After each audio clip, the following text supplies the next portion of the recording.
আসসালামু আলাইকুম সবাইকে ওয়েটিং নিউজ ইউটিউব চ্যানেলটির পক্ষ থেকে স্বাগতম জানাচ্ছি। আশা করছি আপনারা সবাই খুব ভালো আছেন। আপনারা যারা যারা এমপিওভুক্ত শিক্ষক এবং কর্মচারী রয়েছেন, আপনারা দুশ্চিন্তার ভিতরে দিন কাটাচ্ছেন। সেটা হচ্ছে আপনাদের যে এপ্রিলের বেতন সেটা কবে পাবেন এটা নিয়ে টেনশন করছেন।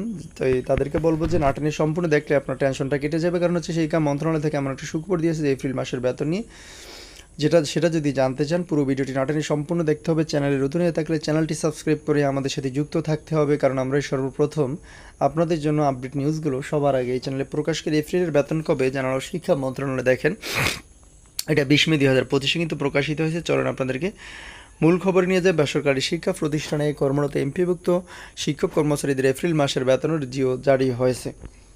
এখন অর্থ মন্ত্রণালয়ের হিসাব মহানিয়ন্ত্রকের কার্যালয়ের অনুমোদনের পর এই অর্থ ব্যাংকে পাঠানো হবে। এরপর শিক্ষক কর্মচারীরা এপ্রিল মাসের বেতন তুলতে পারবেন। দেখেন, যেটা একদম মৌলিক কাজ ছিল বেতনের জিও জারি করা, এটা কিন্তু এখন ফাইনালি কমপ্লিট। এখন কিন্তু অর্থ মন্ত্রণালয়ের হিসাব মহানিয়ন্ত্রক কার্য অনুমোদন কিন্তু 2-1 দিনের ভিতরে তারা দিয়ে দেয়। এরপরে কিন্তু আপনারা আপনাদের ব্যাংকে টাকাগুলো ট্রান্সফার হয়ে যাবে, এরপরে আপনারা তুলতে পারবেন। মঙ্গলবার 20 মে দার্ডেলি ক্যাম্পাসের সঙ্গে আলাপকালে এসব কথা জানা শিক্ষা মন্ত্রণালয়ের মাধ্যমিক উচ্চশিক্ষা বিভাগের উপসচিব বাজেট লিউজাউল জানা। শিক্ষা মন্ত্রণালয়ের সূত্র জানা গেছে, গতকাল সোমবার এপ্রিল মাসের বেতনের জিও জারি হয়েছে। জিও জারি করতে রাত 8:30 পর্যন্ত কর্মকর্তারা কাজ করেছেন। দেখেন, এই জিওটা জারি করতে রাত 8:30 পর্যন্ত তারা কিন্তু অক্লান্ত পরিশ্রম করে আপনাদের জন্য এটা কাজ করছে।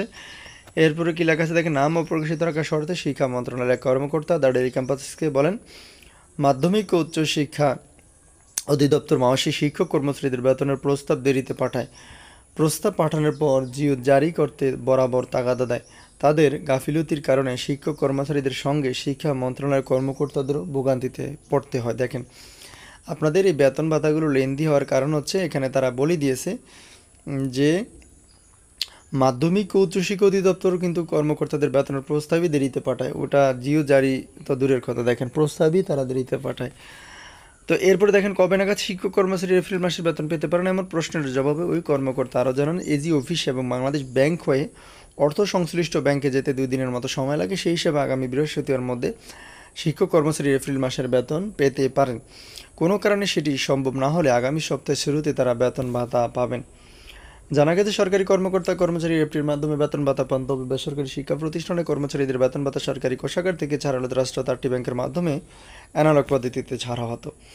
এ অর্থ তুলতে শিক্ষকদের নানা ভোগান্তিতে পড়তে এর পরিপ্রেক্ষিতে গত 5 অক্টোবর বিশ্ব শিক্ষক দিবসে ইফটিতে বেসরকারি শিক্ষকদের এমপির বেতন ভাতা দেওয়ার ঘোষণা দেয় শিক্ষা মন্ত্রণালয়। প্রাথমিকভাবে বেসরকারি এমপিভুক্ত স্কুল কলেজে 209 জন শিক্ষক কর্মচারী অক্টোবর মাসের এমপি ইফটিতে ছাড়া পরবর্তী সময় গত 1 জানুয়ারি 1,89,000 শিক্ষক ইফটির মাধ্যমে বেতন ভাতা সরকারি অংশের টাকা পেয়েছেন। দ্বিতীয় দফে 66,000, তৃতীয় দফে 84,000 এবং চতুর্থ দফে 8,200 অধিক শিক্ষক কর্মচারী ফেব্রুয়ারি এবং মার্চ মাসের বেতন পেয়েছেন। তবে তারা এখন এপ্রিল মাসের বেতন পাননি। ইতোমধ্যে এপ্রিলের বেতনের জিও জারি হয়েছে, চলতি সপ্তাহে তারা বেতন পেতে পারেন। তো আশা করি বুঝতে পেরেছেন। পরবর্তী নিউজ দেখার আমন্ত্রণ জানিয়ে এই পর্যন্ত শেষ করছি। আসসালামু আলাইকুম।